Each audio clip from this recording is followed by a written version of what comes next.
un terrible fait divers secoue en ce moment le continent africain. En effet, 400 vidéos érotiques d'un jeune homme ont été publiées sur les réseaux sociaux.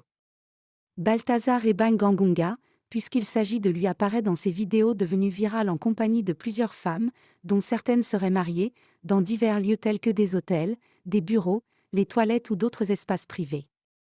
Parmi les femmes impliquées, on compterait également la femme du procureur général, la fille du directeur général de la police, ainsi que les épouses de plusieurs ministres et même d'un de ses oncles. Ce scandale explose alors même que l'homme avait été arrêté pour corruption.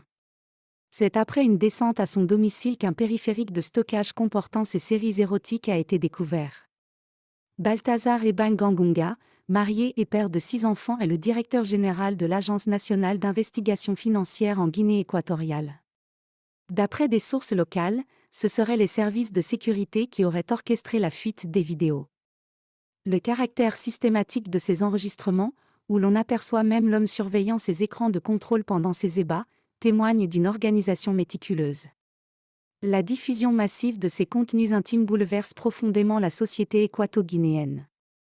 Au-delà du scandale moral, l'affaire prend une tournure sanitaire alarmante avec des soupçons de transmission volontaire de maladies.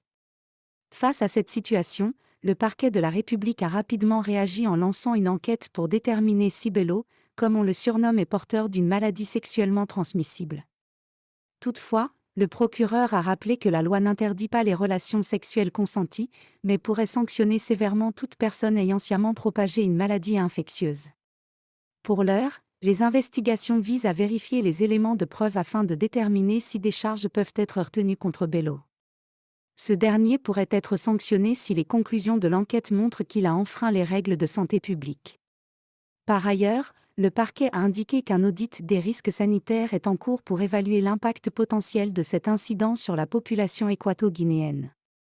Que ce soit au Cameroun, pays voisin de la Guinée équatoriale, l'affaire Balthazar Ebang-Engonga suscite de vives réactions et alimente les discussions dans les foyers, sur les réseaux sociaux et dans les lieux publics. Les vidéos controversées et les accusations potentielles de propagation intentionnelle de maladies sexuellement transmissibles font l'objet de nombreux commentaires, oscillant entre condamnation morale et fascination pour les détails de cette affaire inédite.